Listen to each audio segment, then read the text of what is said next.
Hi, Stephanie Abrams here, dashing through the airport. I'm going on an adventure. I've got my backpack, I've got my laptop, I've got my traveling shoes on. Come along with me.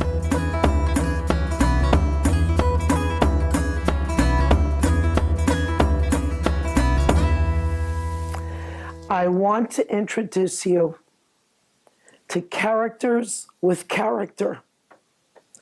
Someone said to me several years ago, after a really interesting conversation about any number of different subjects, you know, Stephanie, you have the most wonderful collection of, and I thought she was going to end that with antiques or porcelain or Limoges or Meissen, but she didn't.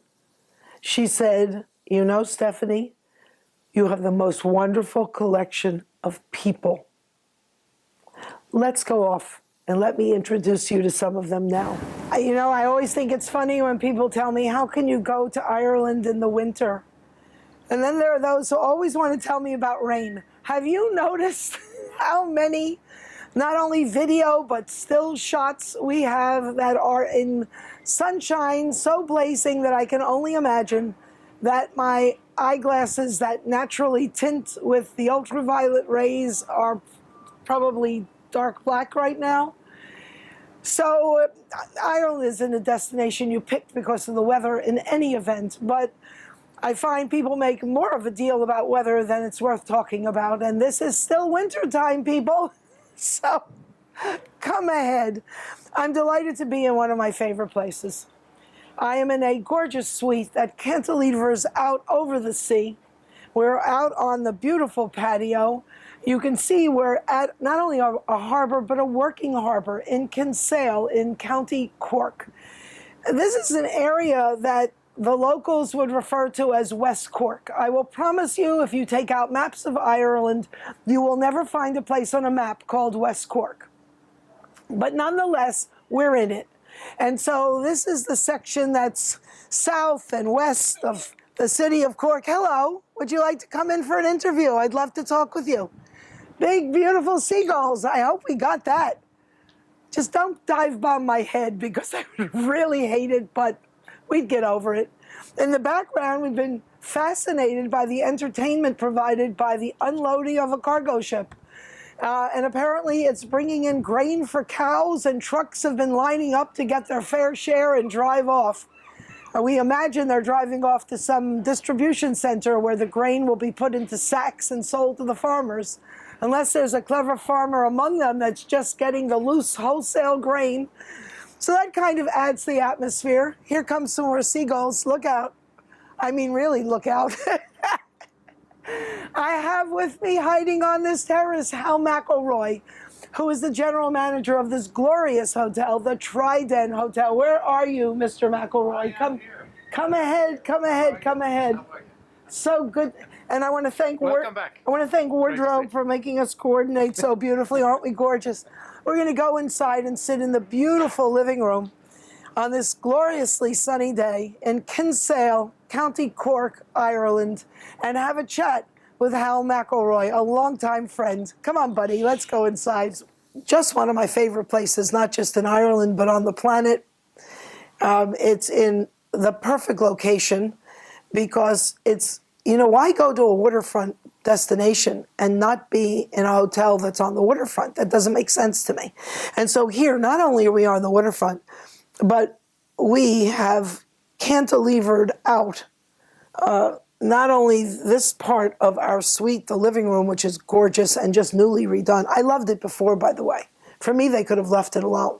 But it's nice to see the new look blow in, and the gorgeous patio deck. And it's just grand to be here, and especially to be here with Hal McElroy, the general manager of the Trident Hotel in Kinsale, County Cork, Ireland. Thank you so much for making time for us in your crazy busy day, sir. Delighted that you're here. How much time did it take to redo?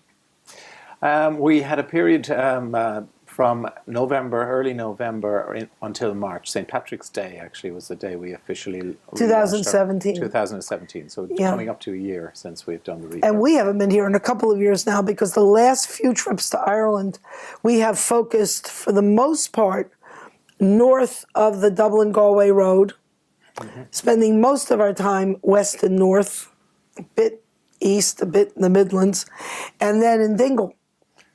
And, you know, as you can see, if you go to episode 2 of Travel TV with Stephanie Abrams, there's a show that begins in Limerick, which for me is kind of the beginning gateway to get yourself into the Dingle Peninsula. Once you're down snuggy in the southwest of Ireland, it's a hop and a jump to get here. And it's a gorgeous drive. Yeah. Just beautiful, gorgeous, beautiful gorgeous drive. Yeah. And thank you once again for the gorgeous sunny weather. We do our best. We do our best. The rumors that it rains here all the time are not true. So, well, you know, all you have to do, Hal, is go to sabrams.com or travelers411.com, and our family of websites are all linked together with one search engine. And if you put in Ireland photos, not only do we have a mini site that's devoted to Ireland, but there's so much more that's not in the mini site. We've got about at least 20,000 photos of Ireland.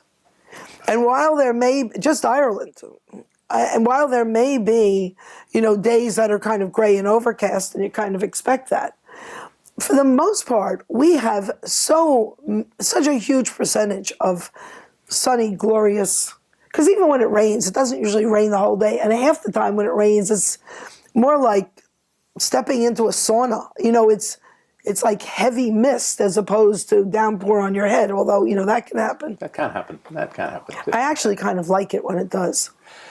Yeah. You know, because there is something, it heightens the experience of stepping into a restaurant or a pub, a hotel, and finding a cheery fire, generally a peat fire. So there's a lovely aroma to it.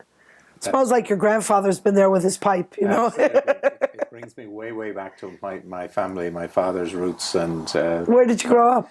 Well, I grew up in Dublin, but my father was from County Roscommon, which is the west coast of Ireland. And well, it's a little bit toward the Midlands. Well, yeah. It is. They consider it part of the West, but I think it's a stretch. Yeah. Where in Roscommon?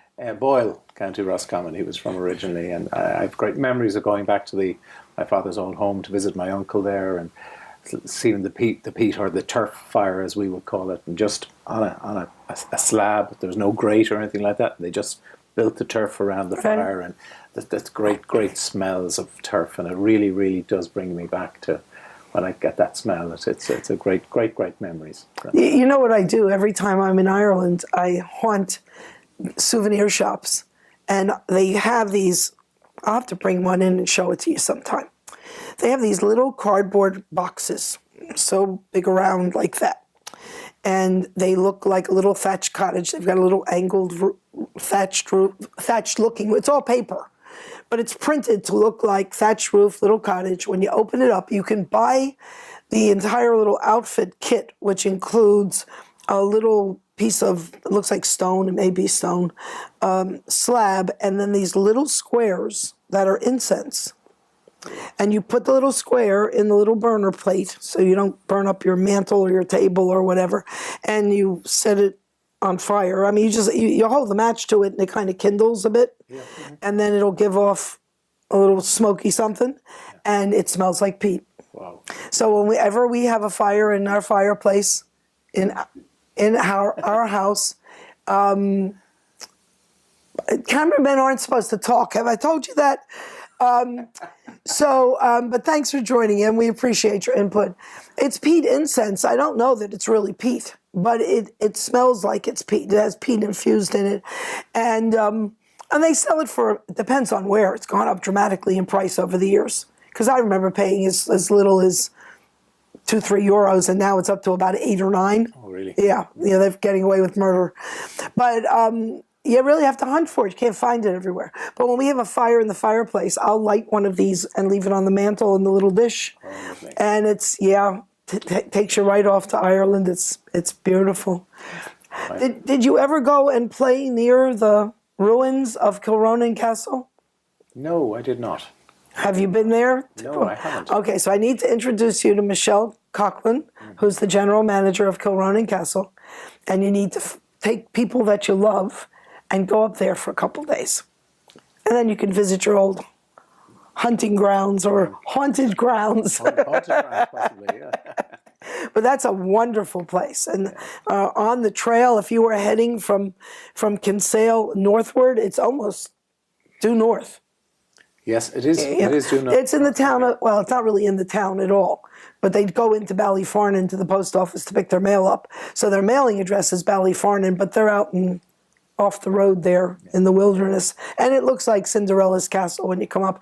And it was completely redone because all that was left was a little bit of the sides and the front. And, well, you know how people used to punch holes in their roof so they didn't have to pay the tax? Yes. Because you didn't have to pay tax on your estate, your house, your castle, your whatever, if the roof was in disrepair. Just like you're not going to get a mortgage on a house if the roof's in disrepair. So people would go punch a hole in the roof. And the hope was that they would get some rain in there and whatever, and then they could point to the tax man saying, no tax to pay. Problem was, water would come in, rot out the beams, roof would collapse, walls would cave in, and trees would grow up in what used to be the living room or the drawing room. So, and that's what happened with Kilronan and Loch Esk and so many other places, castles in Ireland. But they went in and they did such a job, you would never know it was in disrepair. You'll love it there. Really? And then you invite Michelle to come with her little family because she will love it here. What a deal. We'll be right back. Don't leave me. Stay with me. We'll be right back. Stay with me.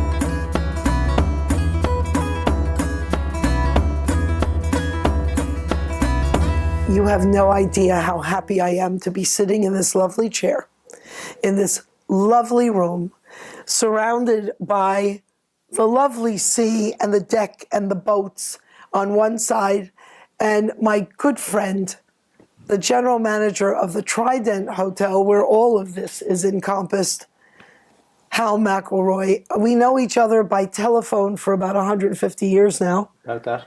Yes, and we've come to visit as often as possible, but the last couple of years, we've spent no time down along the southern coast, except for getting to Mizenhead and Portmagee and Dingle, because we really had never done any of that. So when we did come southward, we were all the way west. And you're not that far away. It's just there's only so much you can do. Contrary to the opinion of most Americans who think that Ireland is small enough that you can carpet the country and that in a week you could certainly see all of it, which is not the case at all, I have to tell you. I'm delighted you have said that, because you have to take Ireland in small bites. It's a very small country, and if you look at it on the map of a world, it's a very small little dot. But really, you need to take time, because part of it is the experience of meeting the people, of traveling through, of getting time to acclimatize and find your feet, rather than rushing through from one place to the other. Well, you know, I have to admit, with the probably now about 65,000 miles, we have miles, not kilometers, miles we have driven in Ireland over our many visits. Mm-hmm. I have not seen it all. There's always something new for me to discover. There are always places on my list that I want to get to and haven't gotten to yet. The combination of the massive number of nooks and crannies that you need to investigate along the way, because there's always one of those signs put up by the government, these big brown signs with white drawings, line drawings on them, and then some lettering that will tell you, get off the next exit or you're going to miss the cathedral, the castle, the waterfalls, some historic something going on over there, or, you know, something beautiful that you're going to miss. And so there are always places along the way you didn't realize you're going to want to go and have a look. And then there's always the odd tractor that you get behind who's going 2 miles an hour and there's no way to pass him.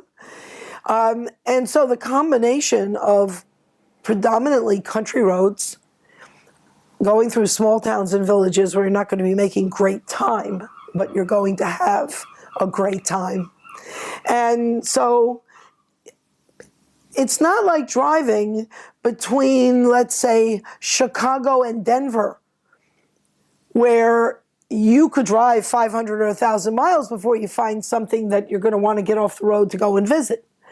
Here, it's second by second, there's something to see and do.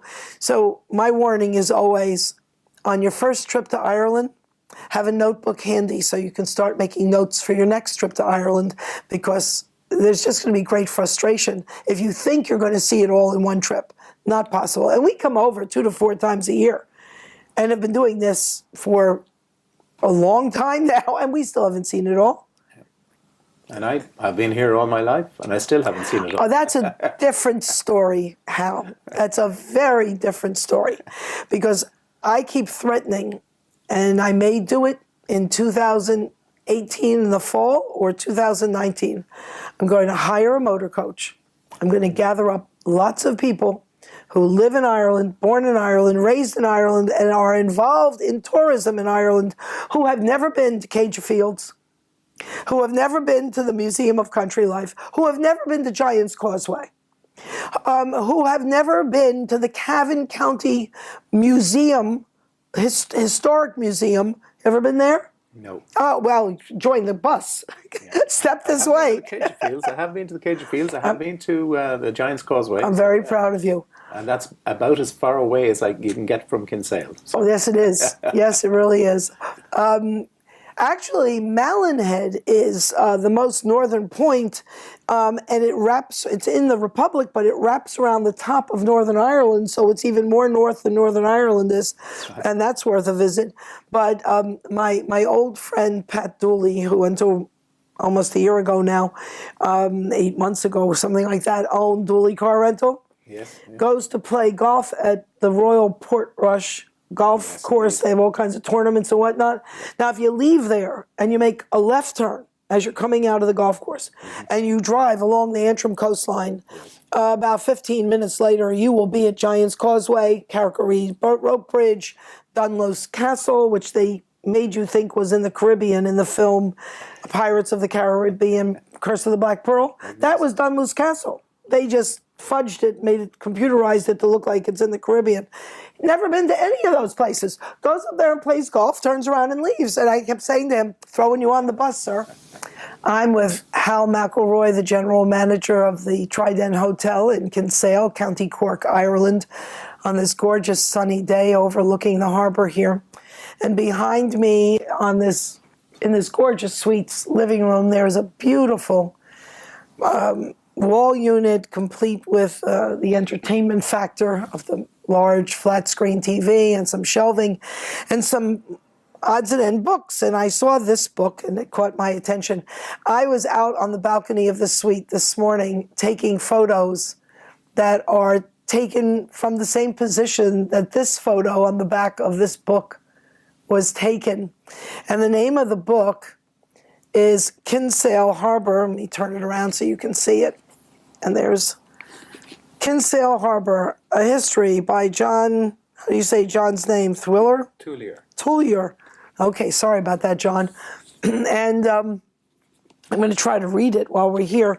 I think I might actually be able to do that, given that it's replete with wonderful photos throughout, and graphs and charts and whatnot. But this is clearly a historic area and a fun area, and not only offers lots of opportunity if you wanted to go, I bet if you wanted to go fishing, could you get yourself a ghillie and a boat here to go out fishing? You can. I mean, this hotel, the Trident Hotel, was built as a deep-sea angling hotel. It was built for fishing, and when I came here many, many years ago... How many is many? 31 years ago. I came for a year from Dublin. So, wow, and you stuck. They threw you at the wall and you stuck. That is just it. Kinsale is that type of place that it's addictive. You become part of it, become into it, and you don't want to leave. But the fishing was a very big part of what happened here. Mainly continental Europeans, maybe Dutch, French, German, used to come over and fish here quite a lot. And so we had, but it is not as popular as it once was, the fishing, and shark fishing particularly. The blue shark was the big big prize that people came for.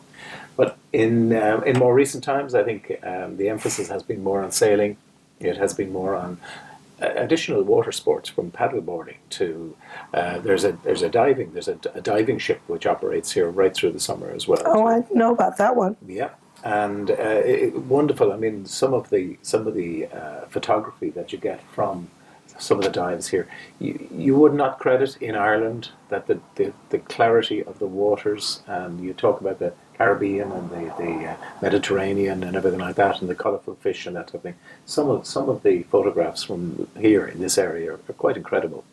You know, we were driving yesterday from the Dingle Peninsula to come here to Kinsale to the Trident Hotel, if you've just joined us, in County Cork. And as we were driving along the Water's Edge route, I was amazed. Of course, it was another bright, sunny, gorgeous day. I was amazed at how jade green the water was. Because you always talk about the emerald seas and whatnot, but you don't always see it because for the most part, the water looks blue.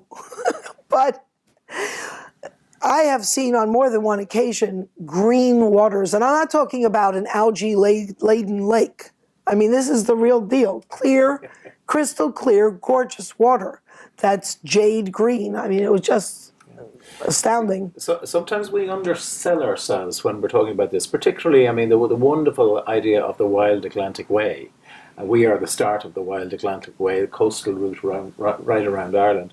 But even that title gives you the impression that it's crazy and wild. But you get these beautiful days like that where you get this calm seas, beautiful colours, everything like that.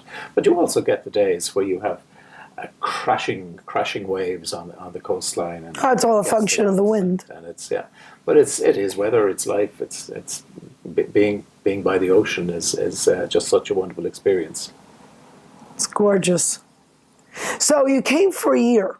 What did you do when you came from Dublin during that year? Where did you work? I worked here in the Trident Hotel. It was just holy cow. The Trident Hotel had just been bought by some local business people, and I had a very good friend of mine who I trained with who was running Acton's Hotel, which is only 300 yards away from us here. And he contacted me and he said, there's some people here who'd like to talk to you. And I came down, met with them, and decided to take a gamble because the hotel had been quite badly run down. There was very little going for it at the time. And we came down, changed it, and over the last 30 odd years we've redeveloped. We've done a number of different refurbishments and rebuilding and additions from a small 40-bedroom hotel. It's now a 75-bedroom hotel. Well, and it's still at that number a doable size for a company that might want to do some meeting off-site or a family reunion or a wedding where people want to gather up folks in one spot. Because what a place to take memorable photos. I mean, this is just glorious. Absolutely. And we have a lovely morning this morning as well to see the brightness. And this time of the year, it's a pleasure to see. The days are getting longer and things are becoming more positive. So it's all good. But we also have the ability to cater for many more people, because Acton's Hotel, which I say is 300 yards away, our sister hotel, there's 75 bedrooms there as well too. So even if we want single occupancy, we can take 150 people. Are they owned by the same people that own this? Owned now by the same people, yeah. So we work together. I've been so loyal to this property, I haven't even walked in there to see that place. Because, when I fall in love with a place, from my point of view, there's really no reason to go elsewhere. Well, if you like something, that's... Well, no, I mean, there are lots of times, of course, that we'll stop and we'll visit and we'll check out other things. And, they may not be at the same level of what we think is the best. So there's no reason to talk about it from my point of view. Why give you information on a place that I don't feel really good about? But I haven't been in there, so I can't even comment on it. No, well, it's excellent, I have to say. It really is. It's a very good 4-star hotel as well. And I suppose the one thing we may not be aware of about hotels, particularly in Ireland, they're not very big hotels in the scale that you would be used to, but we also have a lot more kind of local business. The hotels would be very much part of the local community, so people are in and out. So they're not just tourist hotels. So if you're staying in a hotel like this, you have the opportunity to interact with local people, not just the staff, but the local customers as well too. So we're very fortunate in both Acton's and the Trident hotels that we have a lot of local people coming in and going on a daily basis. They're in and out for their lunch or for the coffee in the morning, for dinner in the evening, and then they bring their friends and relatives who will stay or have family parties, as you say, reunions. We have one coming up this week, a family reunion, birthday party, people coming in from overseas to be part of it. So, Oh, isn't that nice? so it's we're looking forward to that as well. Isn't that nice? That really is lovely. This is gorgeous. It's just gorgeous. And so have you redone all the rooms? We've done all 75 rooms and all the public areas as well. Did you have to? The hotel. Did you do it in stages, or did you close? We didn't close. We closed section by section, and we worked through. So we didn't disturb too many people during winter time. There was, we had the opportunity to close sections of the hotel without disturbing other people and get the work done. And it's been very successful. We've been very happy. Well, this is gorgeous and comfortable and very nautical feeling. I mean, it's not nautical. There's a ship's wheel and there's knots, sailors' knots, framed on the wall, nautical. But it is that kind of sea foamy green and just the overall essence of it reminds you that you are beside the sea. But the other thing we're very fortunate to have as well is light. Of all our 75 bedrooms, each room has a view of the water. Oh, wow. Some better than others. This is a pet room of yours, I know. Oh, yeah. And you've views of the water and all right the way around. I've actually planned coming here around when this suite is available. And people, that's the way to do it. I always find it is more exciting and it feels more decadent to find out when your favorite concert performer is performing and decide to go to that destination so that you can say, oh, Bruce Springsteen is performing in Cork on this day, so we're going to go to Cork to see him. Doesn't that sound more exciting than, gee, we were in Cork and we found out Bruce Springsteen was there and our concierge was able to get us tickets? It's not the same level of, and so it's the same thing. If you have a favorite hotel, a favorite suite, a favorite anything, plan around going when what you want is available so you can select instead of have to settle for what's there. Oh, yeah. Yeah, there's a whole song about that, anticipation. We're going to take a quick break. I want to thank Hal McElroy for being with us today in your crazy busy schedule, and I know how crazy busy it truly is here at the Trident Hotel in Kinsale. Start making your plans, people. You won't regret it, I promise you. Stay with me. We'll be right back.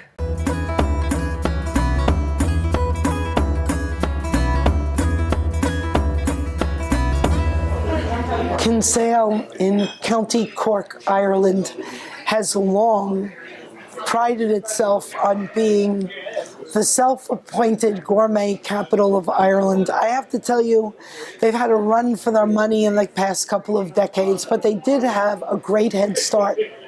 So they've managed to maintain their position and tradition and interest in serving fresh and great food.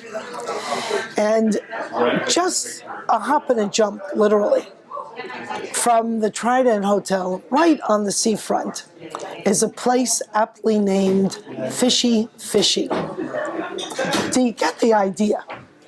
We're going to be talking with its owner, Martin Shanahan. Listen carefully. Happy sounds coming from happy people, and there's nothing better to make you happy than to have a full tummy on the best food. And so discerning travelers and certainly local residents know if you want a great meal, set your feet in the direction of Fishy Fishy, right on the waterfront of downtown Kinsale, County Cork, Ireland. Martin Shanahan, such a joy to see you again. Pleasure to have you, Stephanie. Yeah. And you're looking very well. Thank you. Yeah. So we haven't been here in a good couple of years now. That's right, yeah. But you know what? It only feels like yesterday since you were. Doesn't it? Yeah, it does. Except the last time it had to have been September or October or something like that, because it was at the time of the year when the days were still very long, because I remember sitting outside in the garden and we talked out there, except we didn't do video. That's right. Yeah, but We were just doing audio, so you missed the wonderful background, but it's nice to be indoors today. isn't it? Well, look, I mean, you know, the weather in Ireland, lucky enough, I mean, we don't get extreme. But today, for some reason, we've been warned about the beast from the east, which is this snow blizzard that we're supposedly going to get. Whether we get it or not, I don't know. But you know what? Like you said earlier, it's wonderful to be sitting here, restaurant, lots of buzz, lots of noise. People are enjoying themselves, and that's, to me, that gives us great pleasure. Well, and it's clear they are doing what the Irish refer to as having great crack. And for all of you for whom that is a new term, may I explain, it has nothing to do with illegal drugs. Maybe you can explain for our viewers and our listeners, Martin, what does great crack mean? Well, I think for us in Ireland, when we say great crack, it means great fun. Great fun, you know, you're out, everybody is jovial, you're having food, you're having, you know, something to drink, and you're just in good spirits. Good spirits, good fun, good crack. And it's spelled C-R-A-I-C, just in case you think there might be some confusion there. How long have you owned the restaurant now? We've owned this restaurant for the last 12 years. Was it a restaurant before, or did you start it from its beginning? We started it, in this building, we started from the beginning, but I suppose the initial Fishy started on the other side of town with a fish market and a little cafe. Who started that? I started it with my wife back about 18, 19 years ago. Oh, wow. And believe it or not, before that there was another step where we came back, we had lived in San Francisco and were probably very inspired by Fisherman's Wharf back 27, 28 years ago, walking up and down and watching people, you know, they were boiling pots of crabs and they were drinking chowder out of sourdough bread, yeah, and we were like, why can't we do this in Ireland? Yeah. Soup in a bread bowl. Yeah. Yes. We were saying, Do you do that here at all? we don't that much, you know, because I think now that we've moved on so much, people are conscious of bread and, you know, I mean, they're watching their diet and that, you know. So, I mean, we'd still do a beautiful seafood chowder, but not in a bread bowl, yeah. But, I mean, the idea came to us that, okay, let's go back to Ireland and let's go back to a pretty place like Kinsale that we had lived in before we... Well, where did you live? Where were you born? I was born in Fermoy, which is about 40 miles north of here, a little bit more inland, not on the water. Is that in County Cork? I'm not familiar with the town. Yeah, Fermoy is in County Cork. And What's it near? It's it would be about same distance from here to Fermoy as it would be from Fermoy to Cashel, to the Rock of Cashel, yeah. So a little bit more inland, yeah, and it wouldn't have a great history or tradition of good food, you know. People there would go to the pub for a bit of crack, right? But food would be secondary, you know. Where Kinsale is all about food. It's all about food, and especially about seafood. And you know, people ask me, fishy, where did you come up with the name? Believe it or not, we stole the name from a craft shop that that came to town, you know. Congratulations. Thank you. This is an honest man. Oh, I tell you straight up, there was no good saying that we went to the pub and drank 20 pints and had done a brainstorming session. We did Didn't not. happen. Didn't happen. Didn't happen that way.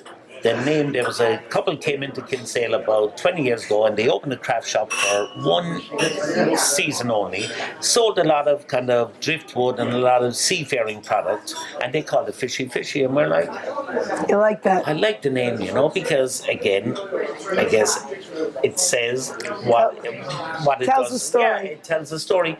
And then they finished up and they were moving away, and we said, like, guys, do you mind if we kind of borrow the name or steal the name? And they said, by all means, take it away. Then it wasn't really a theft. No, it wasn't. But definitely, I mean, you know, when people come and they come on the pier in Kinsale and they look up and they say fishy, isn't it self-explanatory, yeah? If you want to have good seafood and eat really good fish, then come to fishy. Well, there are a couple of things that always aside from the food itself, that very much impressed me here at Fishy Fishy. And I've got camera equipment and whatnot in the way, so I don't know if it's blocking it, but I seem to recall a spot where you had framed either photos or drawings of Our people. local fishermen. Yes. All our local suppliers, that's And right. each one underneath identifying this is who we get this from, and That's so right, who yeah. are those? Are they still supplying? They still supply. These are our local fishing fleet. They're all one-day boats. So when I say one-day boats, they go out in the morning, they come back in the evening, or they go out in the afternoon and they come back late at night. And these are all kind of, local families, and we still buy 90% of our fish comes straight off of those boats. And that's the trick, and that has always been, I believe, our success. If you want to open a seafood restaurant, open it by the coast, get very friendly with your local fishermen, and you know what? The rest then should be... Falls into place. It falls into place, exactly. Well, the other part of what I found very impressive, which you alluded to there, is, as I recall, the docks where the boats come in they're just across the road. One side of the street are their buildings. The other side of the street, you keep walking, you step right into the water. And the docks are there and places for the boats to tie up. Yeah. Mm-hmm. And I seem to remember you saying to me, well, I'd go over there, or myself, or I'd go over with the chef, and we'd pick out the fish off the dock as it was coming in off the boats. And we still do that, and to this day, although we've grown in business and, it has got busier, but luckily enough, we have kept that tradition, and that has been our Fabulous. success. Yeah, so you could actually come to dine at Fishy Fishy and order something that an hour ago came off the boat, made it in the kitchen, and it's in front of you. That's right. Well, I know the value of that, because years ago, my husband was growing up was an Eagle Scout. I mean, he started as a Boy Scout. I started myself as a Boy Scout, believe it or not. Yeah. And he went through the system, and I guess predominantly because his father was a scout leader, and he was the Eagle Scout leader, so my husband kind of flew up with that tradition. And so when we got married, he was intent on teaching me camping skills. Yeah. Oh, could I write books about that? But in any event, I remember we went up to Prince Edward Island on a camping trip. It's one of the maritime provinces, the eastern provinces in Canada. And he made friends with the family camping in the site next to us. Right. And it was a mother, father, two little boys who were probably at the time 6 and 8 or 7 and 9, and the grandfather. And they went fishing. Brilliant. Which was a wonderful opportunity for me to wash my hair, read a book, relax. And were you confident when he went fishing that he was going to bring back something? I didn't care one way or the other. And you know what He was out of your hair. You know what they used for bait? What? Cut up hot dogs from the night before that were left over. They cut up hot dogs and they put them on the hook. On the hooks. And that's the only way I'd bait a hook, by the way. You're not getting me to touch worms or anything live. Not a bad idea, I suppose, because curiosity alone will bring the fish to it and say, oh, what's that? I never saw that before. They probably enjoyed them. They were very good hot dogs. But two little boys, 3 grown men. And in 30 minutes, they caught 31 fish. Wow. They were just jumping out of the water as fast as they could put another hot dog on the hook. They had another fish. Wow. This is a plug for Prince Edward Island, and for Ireland as well. If you're a fisherman, you'll find great angling in Ireland as well. So the best part of that was the grandfather was an expert at filleting fish. Beautiful. And the mom cooked it all up. Oh, So I had a wonderful day to myself in the woods, and just got myself invited to dinner. But having fish, I never tasted fish so delicious in my life because they had just caught it an hour before, and it's like pulling the vegetables from the garden, Of course. and cooking them up at once. You don't have that. We have great distances between farm and market in the U.S. So often fruit, vegetables, they're not allowed to tree ripen or vine ripen. They're pulled when they're still underripe. Underripe, yeah. And, if you want to make them ripe, you better stick them in a paper bag and put them on the windowsill for a few days, and then you take it out and they ripen in the bag. And everything will get sweeter, but it's not the same. It's not the same, no, it's not and the it's same. not the same as buying some frozen fish down at the market. We're going to take a quick break. We'll be right back. Don't leave me, Stephanie Abrams, in Kinsale, County Cork, Ireland, at Fishy Fishy with Martin Shanahan. Please don't go away. There's so much more to come.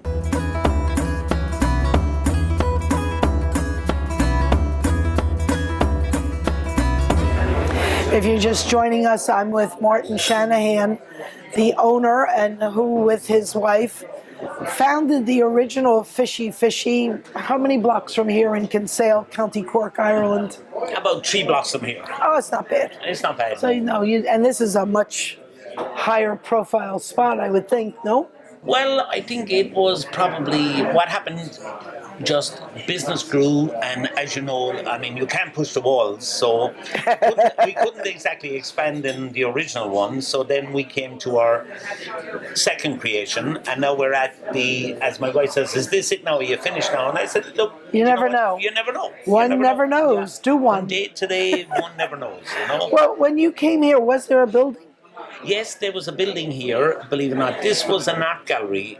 It was an art gallery and a private house. I mean, nothing like what you see now, but we've added to it. And every year, every second year, we try to add a little more.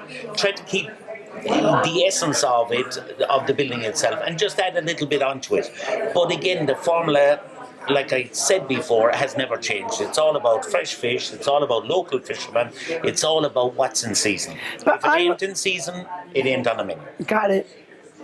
I know somebody once told me, I used to enjoy in the U.S. ordering Dover sole. Mm-hmm. And so I haven't had Dover sole in the U.S. in decades, because somebody said to me, of all the things in a restaurant you could order, why would you order that? It always comes in frozen. Mm-hmm. And I just stopped ordering it. Yeah. That was it. And so, because there is something to be said about having something that's fresh. Oh, indeed. I mean, look, no matter what it is, if it's close to your area, if it is on the day, then do you know what? It's far better than eating caviar that came from Russia, And, why do you want to eat caviar when you can have something wonderful, be it even a corn de cob? A corn de cob that came straight out of your farm in your town is better than eating caviar, right? That's my take. I know that. I have a feeling that you're a little prejudiced today, because this beast from the east, blizzard, yes, that everyone's talking about, but we haven't seen hit Ireland yet, is a storm that has been from Russia with love. Yes. Well, they can take it back with more love. They can have it back by all means. Well, happily, we haven't seen it yet. We'll see what happens. It's kind of an oddity. I feel particularly sad because even though this is basically the beginning of March, it's still winter. You see daffodils and pansies and all kinds of spring flowers, tall and in full blossom, and that'll be so sad if they get hit with snow. Yes, but hopefully they won't, And I think they're resilient enough. They're up now, I think they're up out of the ground. They're feeling strong. I mean, if they have to close up a little bit tonight for a night or two, I think they'll come back sprouting again. Did you see the photos on the news of the snow in Rome? Well, that's okay. Let them have it in Rome. That wasn't my point. It's a little bit like at the moment in Kinsale and in Ireland in general. They're talking up the storm at the moment, but the prediction is that it's going to hit the East Coast, it's going to hit Dublin, it's going to hit down the East Coast, which, look, I feel for them, right? But they have everything in Dublin, so let them have that as well. We live in a little town here, a beautiful little town, as you said earlier, on the coast, in Kinsale, 20 minutes outside of Cork City, and you know what? We're happy here. We're happy. I feel for the people, that are being hit by the blizzard at the moment, But I honestly don't think we'll get it here, It's an oddity. Yeah. It really is. It really is an oddity. Yeah.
Where did the hour go?